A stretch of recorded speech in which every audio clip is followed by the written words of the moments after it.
A seguir, Mistérios da Ciência, no Nat Geo. Stephen Hawking é o cientista mais famoso do mundo. Ele está em uma busca para responder a maior de todas as perguntas. Qual a origem de todo o nosso universo? Se encontrarmos a resposta para isso, conheceríamos a mente de Deus. O objetivo de Hawking é descobrir um modelo para o universo. Mas ele está preso a uma batalha contra uma doença que o deixou paralisado e que está avançando. Será que ele irá conseguir desvendar o segredo da criação antes que seu tempo se esgote?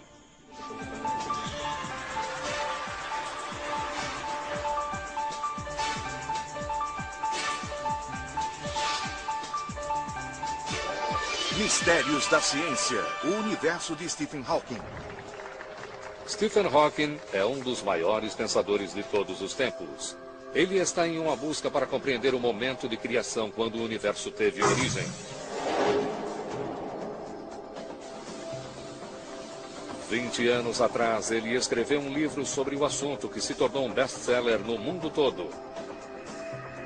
O livro promete que ele logo terá uma única teoria tão poderosa que irá explicar todos os mistérios do cosmos. Por que surgiu o universo? E irá chegar ao fim um dia? Uma teoria do tudo. Estamos próximos de descobrir as respostas para perguntas antigas. Por que estamos aqui? De onde viemos? Sua determinação em encontrar respostas o tem mantido vivo por muito mais tempo do que qualquer médico previra. Stephen tem uma enorme determinação para solucionar os problemas do universo. E acho que esse é um dos principais fatores que o tem mantido vivo todos esses anos. Mas ele está vivendo mais do que era esperado. A ideia de que meu pai tinha um tempo de vida muito curto sempre esteve presente. Acho que está presente todos os dias. Hawking não irá descansar até que desvende o segredo da criação do universo. Meu objetivo é simples. Uma compreensão total do universo. Por que ele é como é e por que é que existe. Nascido em 1942, Stephen Hawking foi sempre fascinado pelo mundo a seu redor. Quando era uma criança saudável, imaginava do que as estrelas eram feitas. Quando se tornou adolescente, queria descobrir de onde viera todo o universo. Nos anos 60, cientistas ainda tinham de responder essa pergunta. Muitos acreditam que nosso universo não teve um início, e ele seja atemporal e imutável. Mas uma nova teoria ganha terreno. Tudo em nosso universo explodiu de um ponto minúsculo como uma chuva de fogos de artifício. Cientistas apelidaram a isso de Big Bang. Mas como é possível passarmos de repente do nada para tudo em um momento de criação? Com apenas 20 anos de idade, a primeira missão de Stephen Hawking é descobrir isso. Em 1962, ele estava começando seu PhD na Universidade de Cambridge, onde estava ansioso para colocar-se à prova, segundo seu velho amigo Kip Thorne. Naquela altura, Stephen estava começando a construir uma reputação, mas apenas mal começando. E não era absolutamente óbvio naquele momento que ele fosse superar todos nós. Mas é por volta dessa época que Hawking percebe que ele está perdendo muito da sua coordenação. Uma consulta médica revela um diagnóstico assustador. Os médicos descobrem que ele tem esclerose lateral amiotrófica, ou ELA. A doença degenera seus músculos. Em pouco tempo ele estará totalmente paralisado. Em 2 anos ele estaria morto. Hawking tem apenas 21 anos e seu sonho de desvendar os mistérios do universo desmorona a seu redor. Eu acabara de ser diagnosticado com ELA e não sabia se eu viveria o suficiente para concluir meu doutorado. É o período mais sombrio da sua vida, segundo sua filha Lucy Hawking. Ele ficou muito deprimido e muito triste. Estava buscando um tema para o seu PhD, mas não via muito sentido em continuar. Portanto, acho que tudo parecia muito sombrio e sem esperanças para ele. Mas então Hawking conhece a mãe de Lucy e eles se apaixonam, apesar de sua sentença de morte. Ficar noivo dela e casar-se foi um momento decisivo para ele.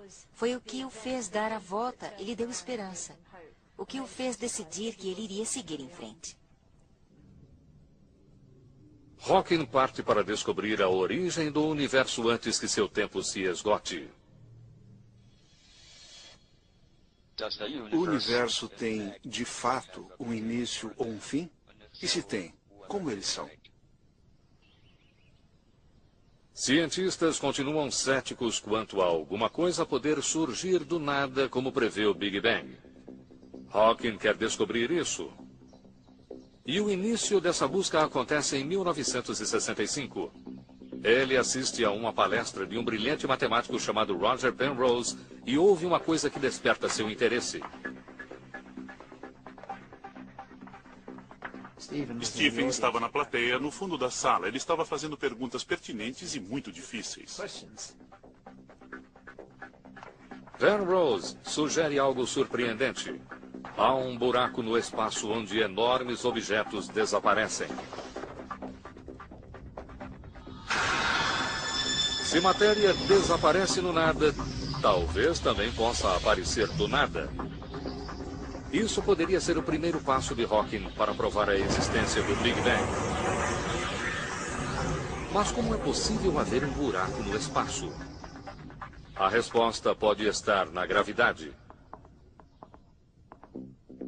A teoria geral da relatividade de Einstein diz que a gravidade não é apenas uma força de atração, mas que, na verdade, ela curva o espaço. O físico da Universidade de Oxford, Pedro Ferreira, estuda o impacto da gravidade sobre o universo. Einstein percebeu que a gravidade não era essa força que agia entre dois corpos, mas algo muito mais elegante e belo. Einstein descreve espaço e tempo como um tecido. Planetas e estrelas fazem pressão sobre esse tecido e criam depressões. Em um golpe de genialidade, ele percebe que a gravidade não é uma força, mas as curvaturas nesse tecido. As depressões puxam objetos para dentro delas. Imaginemos que essa superfície de borracha seja o espaço. E essas bolas de vidro que tenho nas mãos são planetas e estrelas. Agora, se você colocar um planeta ou estrela no universo, no espaço, isso irá criar uma depressão. E quanto maior o objeto colocado, maior a depressão. Imagine que esta moeda é a Terra. E eu simplesmente a lanço ao redor do nosso Sol. Ela irá estabelecer uma órbita com precisão. Ela está simplesmente seguindo a natureza deformada do tecido do espaço. Isso é a gravidade. E foi isso que Einstein percebeu. Portanto, o que vivenciamos como gravidade é, na verdade, a curva do espaço-tempo ao nosso redor.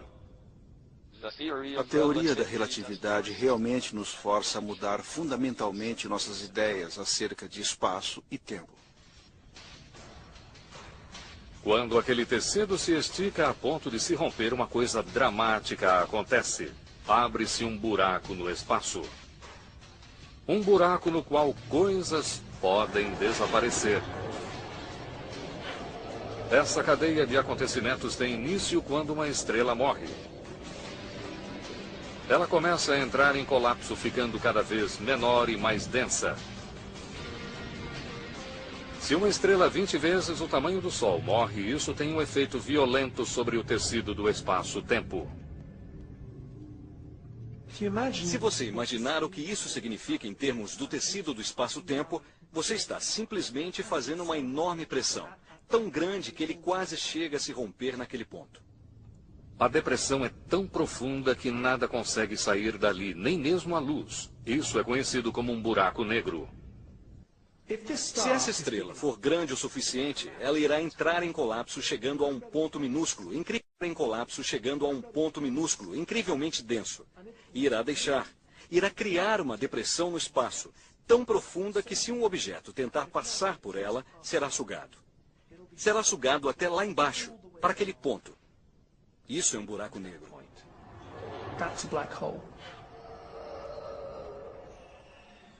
Roger Penrose descobre que no centro de um buraco negro há um ponto de gravidade pura, chamado singularidade. Ao entrar em um buraco negro, você vai descobrir algo que se choca com as leis da física.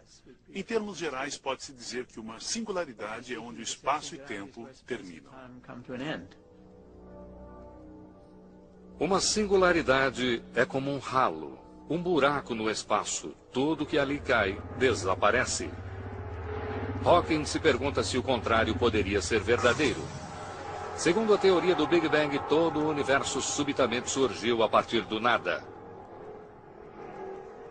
Será que esse buraco poderia ser a chave para explicar como isso aconteceu? Em um momento de genialidade, ele vê a solução. Ela é refinadamente simples. Logo percebi que se um deles mudasse a direção do tempo, no teorema de Penrose, o colapso se tornaria uma expansão.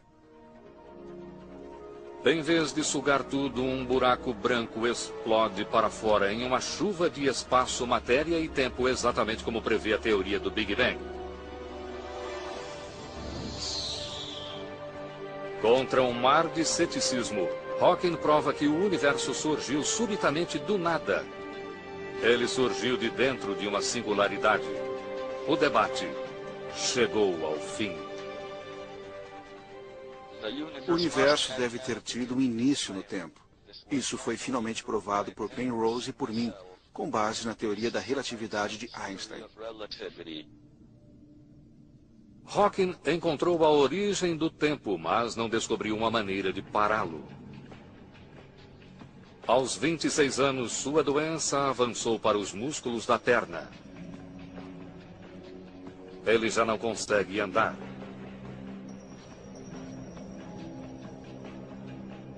Mas seu cérebro está vivo, cheio de perguntas.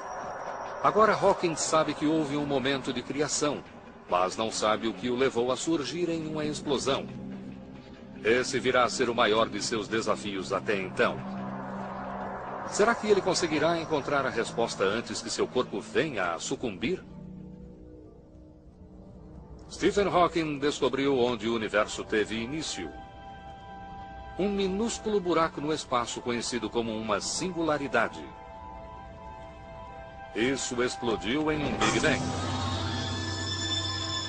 para criar tudo no universo. Mas ele não compreende o que o levou a explodir. Por que estamos aqui? De onde viemos? Para descobrir a origem do universo, Hawking usou a teoria geral da relatividade de Einstein.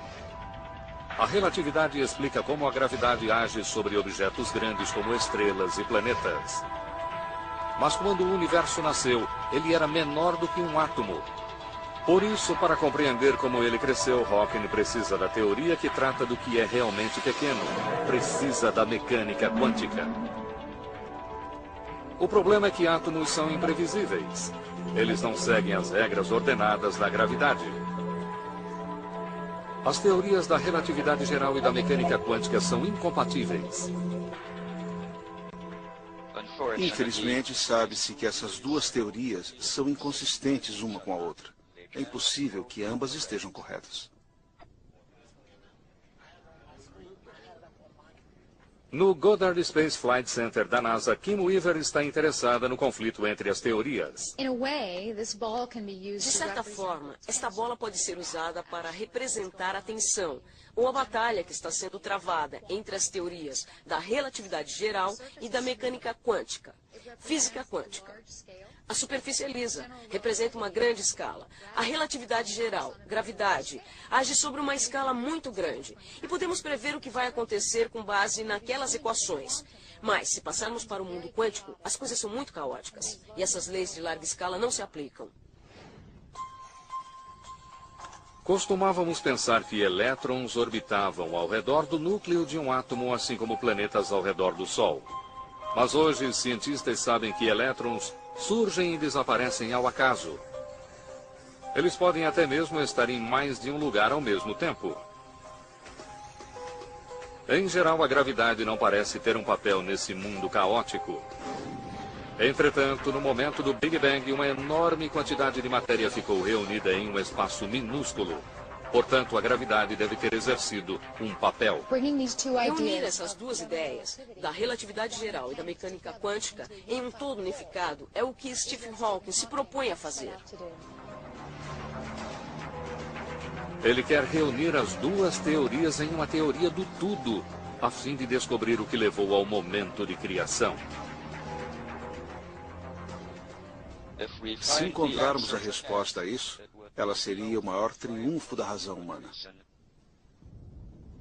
A teoria do tudo é o santo graal da física teórica e há séculos ela desafia as maiores mentes.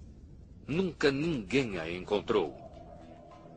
Em 1971, Hawking enfrenta um obstáculo gigantesco em sua busca. Ele está preso a uma batalha com uma doença que está consumindo os músculos do seu corpo. Ela avança para suas mãos e ele já não consegue mais escrever. Aquela foi a grande transição, não a perda da capacidade de andar. Porque para que um físico faça pesquisa, é crucial que ele seja capaz de escrever equações e olhar para elas. Ele já não conseguia mais fazer isso. Ele terá de fazer todos os cálculos mentalmente. É um enorme desafio. Mas Hawking vive há mais tempo do que os médicos previram. Ele está acostumado a superar obstáculos. Sua busca pela teoria do tudo o inspira a continuar lutando. Hawking sabe que as teorias da gravidade e da mecânica quântica se chocam no momento do Big Bang. Mas ele acredita que elas também se chocam dentro de um buraco negro. É ali que uma enorme quantidade de matéria se choca contra um ponto minúsculo. Por isso ele volta a investigar os buracos negros. Se ele conseguir reunir as duas teorias aqui, isso poderia ajudá-lo a compreender o Big Bang. A relatividade diz que nada pode existir nos limites de um buraco negro. Tudo é sugado para dentro dele. Mas a mecânica quântica afirma que o espaço nunca está vazio. Ele está repleto de minúsculos pares de partículas. O espaço é essencialmente vazio para nós. E é vazio quando olhamos para ele. Parece ser vazio. Mas nesse nível minúsculo, ele absolutamente não é. Na verdade, ele está repleto de partículas virtuais que surgem e aniquilam umas às outras o tempo todo. Ondas de energia no espaço criam partículas minúsculas. Cada partícula tem uma antipartícula. Uma delas tem energia positiva e a outra tem energia negativa. Esses pares surgem, mas então colidem e destroem um ao outro.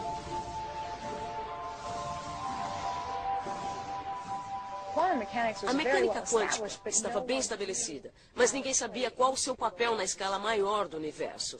E foi então que Stephen pegou aquelas duas coisas e disse: deixe que eu agora brinque com isso em minha mente. Como é que isso funciona? Se eu colocar um par virtual próximo de um buraco negro, o que acontece? Para desvendar os segredos de um buraco negro, Hawking precisa descobrir o que acontece a essas partículas.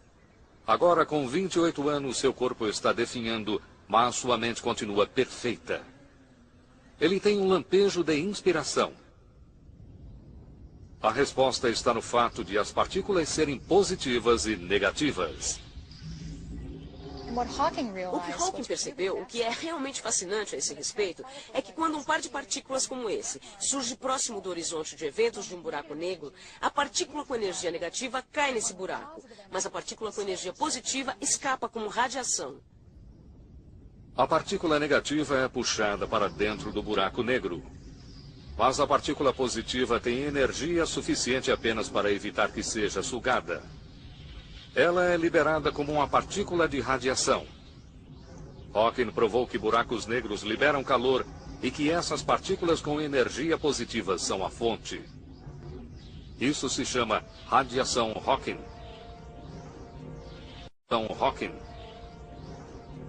A revelação de que algo pode escapar à força de um buraco negro choca o mundo. Quando divulguei pela primeira vez os resultados dos meus cálculos, houve ceticismo. Pela definição deles, buracos negros não deveriam emitir coisa alguma. Hawking provou que se por um lado a gravidade suga a partícula negativa, a mecânica quântica permite que a partícula positiva escape. As duas teorias podem trabalhar juntas. Foi o mais próximo que alguém chegou de uma teoria do tudo. Mas tudo isso é teórico. Nunca ninguém chegou a ver provas de um buraco negro. E então, em 1971, um cientista Nadal observa uma coisa no espaço que emite poderosos sinais de raio-x. Aquilo parece ser o núcleo de uma estrela em colapso. Cosmologistas no mundo todo se perguntam se poderia ser um buraco negro. Ele é conhecido como Cygnus X1. Stephen Hawking, em especial, fica entusiasmado. Ele faz uma aposta incomum com o físico Kip Thorne, seu colega. Esta é minha aposta com Stephen. Considerando que Stephen Hawking investiu tanto em buracos negros e deseja uma pólice de seguro, e considerando que Kip Thorne gosta de viver perigosamente, Stephen Hawking aposta um ano de assinatura da revista Penthouse que Cygnus X1 não contém um buraco negro. Isso foi assinado em 1974. Tenho estudado muitos buracos negros e teria sido uma perda de tempo se eles não existissem. Mas ao menos eu teria o consolo de ganhar minha aposta.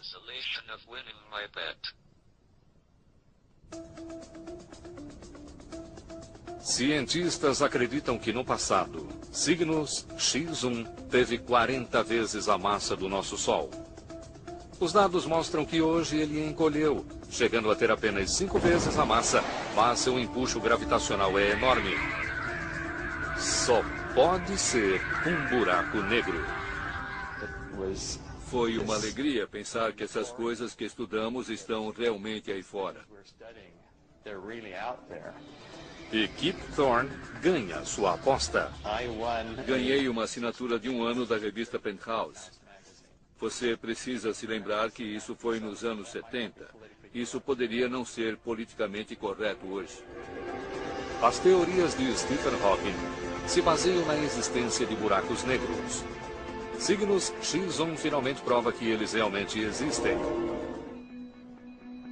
Stephen Hawking está em uma busca para reunir dois lados opostos da ciência moderna: a relatividade geral e a mecânica quântica. Se ele conseguir isso, ele terá a teoria do tudo. Uma equação que poderia revelar o plano fundamental do universo, poderia até mesmo explicar como ele surgiu. Para encontrá-la, Hawking precisa recriar uma explosão que ocorreu 14 bilhões de anos atrás.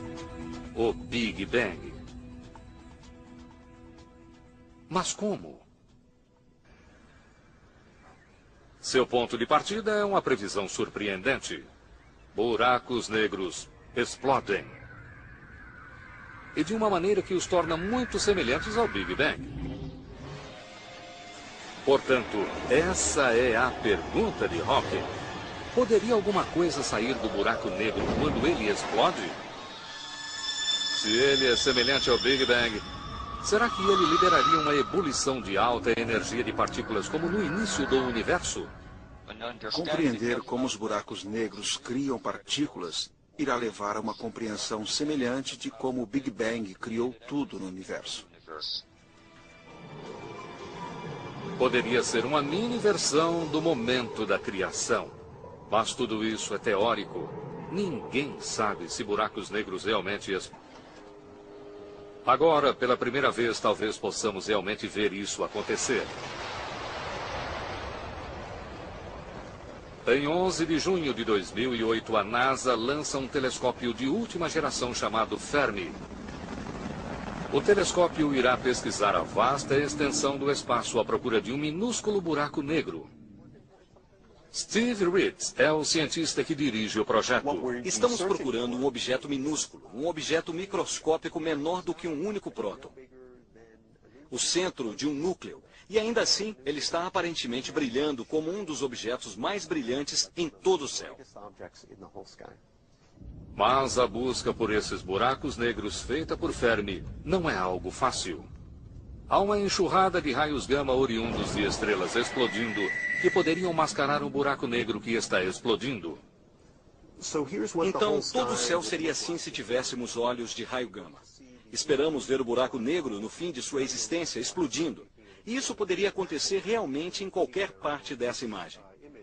E por isso é incrivelmente interessante, porque uma daquelas contribuições poderia ser os buracos negros primordiais, produzindo radiação Hawking.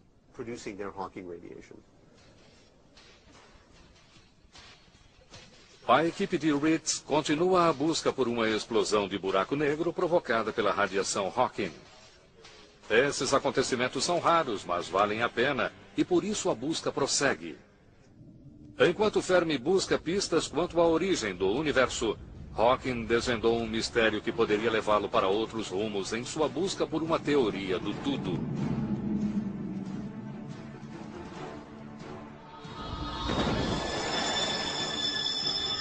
No momento seguinte ao Big Bang, algo estranho acontece com a gravidade.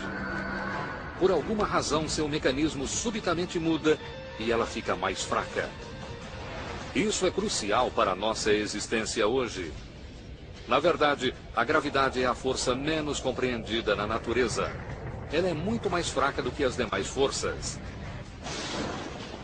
Por exemplo, consideremos o eletromagnetismo. O eletromagnetismo é a força que rasga nossos céus em tempestades violentas. Ele também reúne átomos em tudo o que vemos ao nosso redor. No momento do Big Bang, os cientistas acreditam que eletromagnetismo e gravidade tenham a mesma força. À medida que o universo se expande, a gravidade fica dramaticamente mais fraca.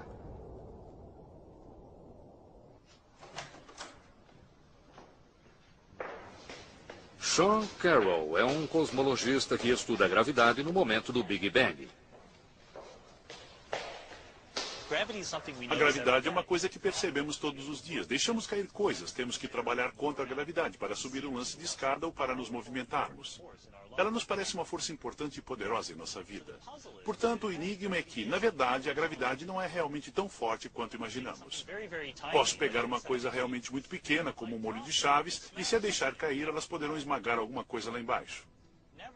No entanto, uma coisa tão pequena quanto a estima pode ser mais poderoso do que a gravidade, simplesmente porque as forças elétricas e magnéticas aqui são intrinsecamente mais potentes.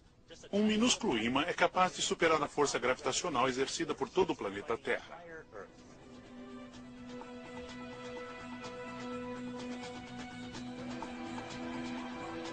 Ninguém sabe porque depois do Big Bang o mecanismo da gravidade mudou e ela ficou mais fraca. A teoria do tudo de Hawking deve revelar a engrenagem interna do universo, mas não consegue explicar isso.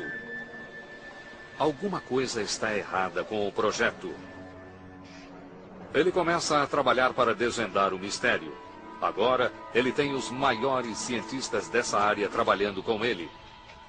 Mas somente alguns membros desse círculo conseguem compreender seu discurso.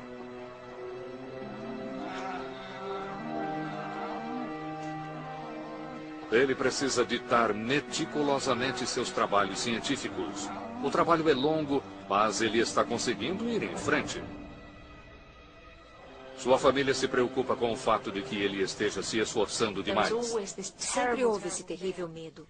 Sempre que alguma coisa de errado acontecia, quando ele começava a sufocar ou a tossir ou se pegava uma infecção, parecia que havia chegado a hora. Não sabíamos o que aconteceria depois.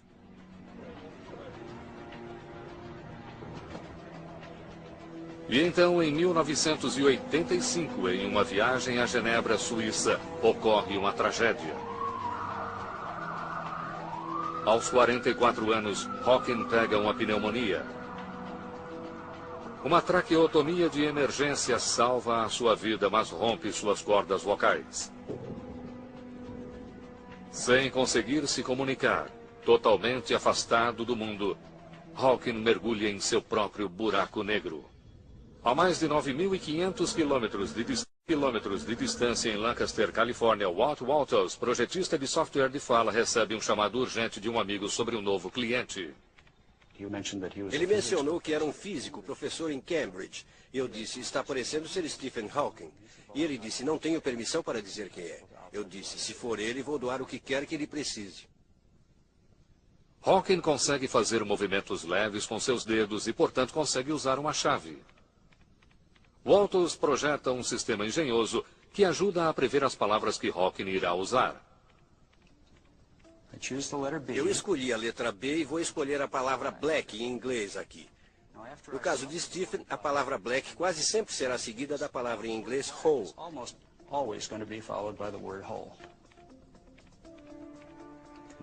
Se eu quiser dizer isso, eu posso simplesmente escolher o comando de fala aqui. Radiação de buraco negro. Walters envia a máquina para Hawking e nasce a voz que conhecemos hoje. Gosto da minha voz atual, embora ela tenha um sotaque americano. Hawking volta para Cambridge e a cada clique ele prossegue com seu trabalho. Ele emprega uma equipe de alunos para ajudá-lo nos cálculos. Ele teve outra chance de desvendar a teoria do tudo e está mais determinado do que nunca.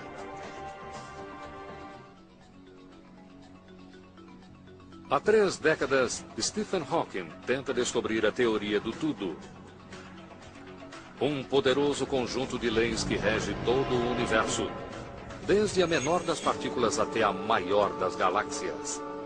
Esse tem sido o santo graal da física teórica há mais de um século. Hawking estabelece meticulosamente as bases para essa teoria, mas ele pode ser vencido na reta final por uma teoria radicalmente nova, a teoria das cordas. Um de seus criadores é o físico Michael Green. Ela representa uma mudança tão profunda em nossa maneira de pensar o universo, tanto em relação à menor das coisas quanto às muito maiores. E ela deve ter todo tipo de repercussão. A teoria das cordas poderia ser até mesmo uma candidata à teoria do tudo. Ela unifica todas as coisas no universo, desde os átomos até as estrelas, planetas e pessoas. Pois são todos feitos a partir de um elemento, cordas. Cordas são os blocos de construção de tudo ao nosso redor. Todo o universo é uma gigantesca malha feita dessas cordas em vibração. Todos somos feitos de cordas e estamos nos movendo em um espaço-tempo de cordas, e tudo é formado fundamentalmente por cordas. Para se descrever corretamente nosso universo usando-se a teoria das cordas, algo incrível é necessário. O mundo ao nosso redor é feito de 3 dimensões espaciais: largura, altura e comprimento. Entretanto, Green e seus colegas acham que, na verdade, estamos rodeados por pelo menos 9 dimensões. Isso pode parecer ficção científica, mas Green suspeita que essas dimensões extras estejam ocultas de nossa visão. Sem dúvida, como não vemos tais dimensões extras em nosso dia a dia, elas devem, de alguma forma, ser muito pequenas e não diretamente observáveis. Em sua teoria, Green contou com a colaboração do físico da Caltech, John Schwartz. Temos a percepção de viver neste mundo tridimensional, ainda que possam existir, de fato, mais dimensões. Mas como poderia haver dimensões que não percebemos? Esta é uma linha, um objeto de uma dimensão. Mas se o virarmos e olharmos dentro dele, vemos que, na verdade, trata-se de uma folha de papel enrolada, que é um mundo tridimensional. Podemos ver que há um lado de dentro, e se pusermos uma formiga aqui, ela pode dar a volta em 3 direções. Portanto, a formiga o vê como um mundo tridimensional. As dimensões extras se revelam se você for pequeno o bastante para vê-las, assim como essa formiga. Schwartz acredita que essas dimensões extras estejam enroladas umas às outras. Enroladas em minúsculos nós tão pequenos que não conseguimos vê-los. Mas o fato de não os vermos não significa que eles não exerçam um profundo impacto sobre o universo em que vivemos.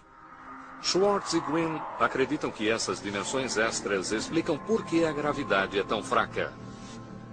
Eles acreditam que no momento do Big Bang a gravidade foi forte, mas então o universo se expandiu. A gravidade se espalhou nas dimensões extras, enfraquecendo-se. Essa explicação elimina o último obstáculo para a teoria do tudo. Façamos uma analogia em que a gravidade seja como a música. Quando estou perto dela, ela é alta, e à medida que me afasto, ela fica mais baixa.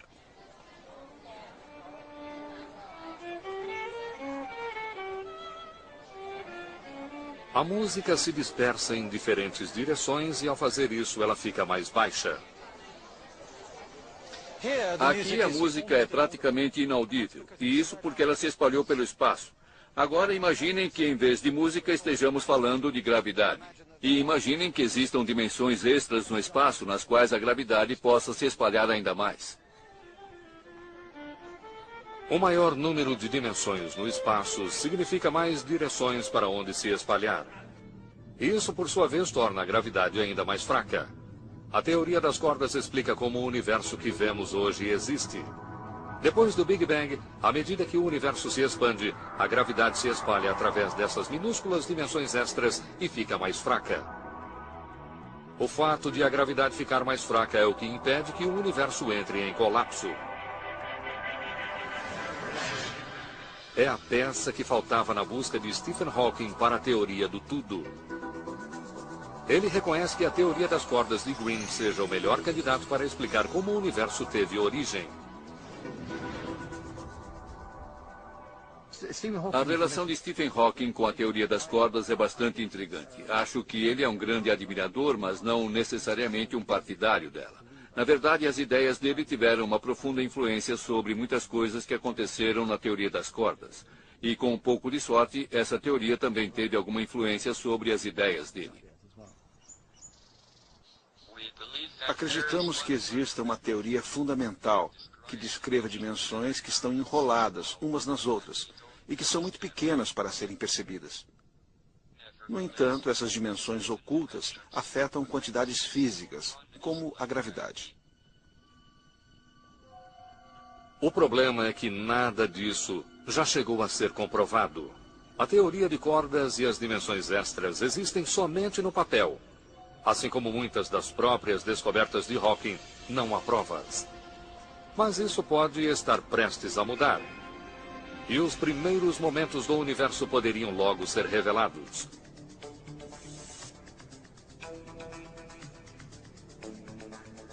Esse é o laboratório do CERN, em Genebra, Suíça, onde está o grande colisor de hadrons.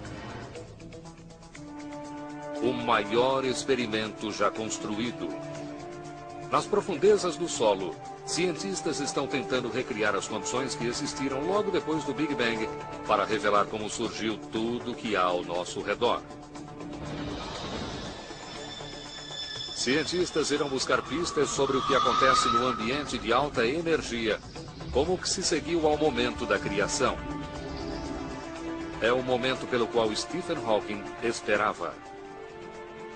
Cientistas irão disparar partículas subatômicas em direções opostas. As partículas irão viajar por mais de 27 quilômetros, acelerando próximas da velocidade da luz. E então elas irão se chocar umas contra as outras com uma força trilhões de vezes mais poderosa do que dinamite. Essa colisão de alta energia irá produzir partículas semelhantes àquelas presentes no momento que se seguiu ao Big Bang.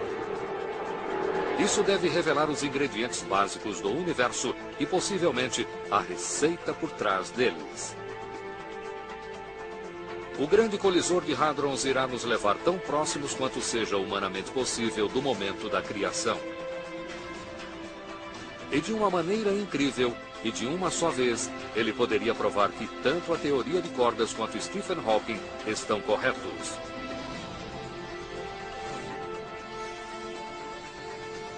Essa teoria prevê que estejamos rodeados por minúsculas dimensões extras.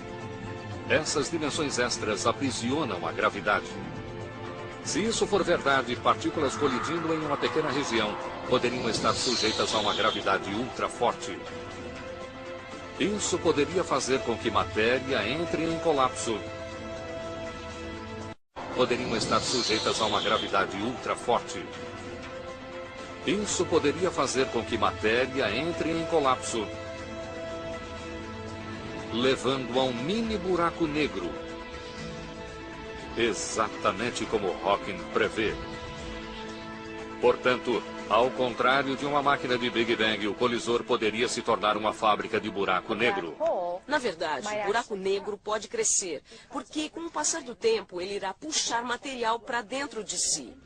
Ele pode apanhar moléculas na atmosfera. Portanto, sua massa irá aumentar. Eu não faço ideia do que irá realmente acontecer nesse caso. Mas isso significa que a experiência precisa realmente ser bem controlada. Pesquisadores estimam que seja teoricamente possível criar mini buracos negros na base de 1 por segundo. Algumas pessoas temem que bastaria um buraco negro para engolir o planeta Terra. É uma ideia apavorante. No entanto, os cientistas no CERN estão apostando em Stephen Hawking. Hawking prevê que pequenos buracos negros irão evaporar. Eles devem queimar quase instantaneamente, brilhando como uma árvore de Natal. Eles vão produzir pequenos buracos negros que irão então irradiar e depois desintegrar-se e desaparecer, como o que foi previsto por Stephen Hawking muitos anos atrás. E isso seria sem dúvida emocionante. Se realmente surgirem buracos negros, isso irá revelar o segredo, o motivo de a gravidade ficar mais fraca depois do Big Bang. Minúsculas dimensões extras no espaço. Se eles encontrarem provas de dimensões extras, isso seria totalmente espantoso, seria extraordinário, porque teríamos finalmente descoberto que o espaço tem mais de 3 dimensões, o que é fundamental. Um problema na complexa máquina atrasa o grande início até o final de 2009. Mesmo então, devem ser necessários anos para a verificação dos dados, em busca de provas de dimensões extras e de minúsculos buracos negros. Depois de buscar por uma teoria do tudo durante quase meio século, Hawking quer desesperadamente viver para ver o ponto alto do trabalho de sua vida. Portanto, mais uma vez ele enfrenta uma batalha contra o tempo. Há espaço para otimismo cauteloso. Que possamos estar agora próximos do fim da busca pela maior lei da natureza, embora muito mais trabalho seja necessário.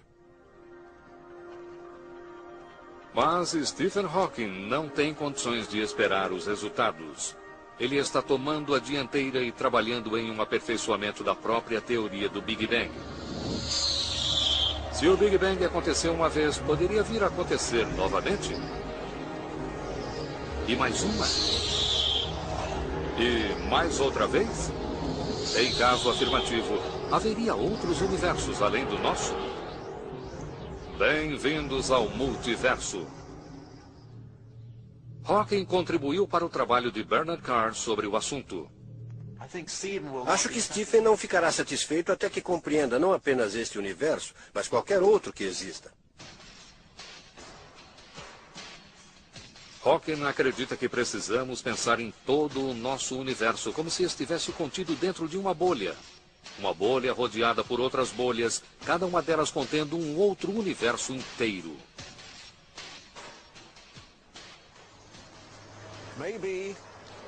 Talvez exista todo um multiverso de bolhas no qual nosso universo seja apenas um deles e sejamos apenas uma pequena parte de uma dessas bolhas. Algumas bolhas são grandes, algumas são pequenas. Muitas bolhas pequenas apareceriam, e então desapareceriam novamente. Poucas das pequenas bolhas, no entanto, cresceriam até um tamanho suficiente para estarem a salvo de entrar em colapso novamente. Portanto, somos apenas uma dentre muitas bolhas que sobreviveram. Se existem muitas e muitas bolhas, independente do quanto seja pequena a possibilidade de existência de vida, entre milhões e milhões de bolhas deve haver vida e complexidade em algum lugar. É um pensamento espantoso. Se realmente vivemos em um multiverso que pode conter outras formas de vida, será que podemos esperar um dia contatar nossos vizinhos? É muito difícil saber como seria possível viajar de um universo a outro. As pessoas têm falado sobre a possibilidade de viajar no tempo, de buracos que podem conectar diferentes universos. É concebível que isso venha a ser possível, mas talvez isso seja otimismo. Portanto, será que viremos a saber um dia se esses outros universos existem? E se existem, como seriam? Pode demorar muito tempo até termos as respostas a essas perguntas. Podemos nunca responder todas elas. Mas a busca é que é importante. E Stephen é uma das pessoas que estão liderando a busca. Stephen Hawking é um lutador. Ele enfrentou os maiores mistérios do universo e os desvendou. Ele encontrou o lugar de origem do universo. Ele juntou os dois lados opostos da ciência moderna para provar que é possível escapar de um buraco negro. Uma conquista que espelha a batalha contra sua doença. A coisa mais importante que aprendi com meu pai é que se você cair num buraco negro, não desista, você consegue sair dele. Isso é claramente o que ele tem feito com a vida dele. Hawking tem sobrevivido mais de 40 anos à sua sentença de morte, tornando-se uma das pessoas que há mais tempo sobrevive com esclerose lateral amiotrófica no mundo todo. Entretanto, perguntas permanecem. E uma única equação forte, o suficiente para descrever toda a existência, ainda lhe escapa. A coragem de Stephen e sua persistência têm contribuído para que ele prossiga vigorosamente, muito mais do que qualquer um esperava. Tenho esperança de que ele continue trabalhando nisso nos próximos 20 anos. Stephen Hawking está mais determinado do que nunca a encontrar uma teoria definitiva do tudo para o nosso universo.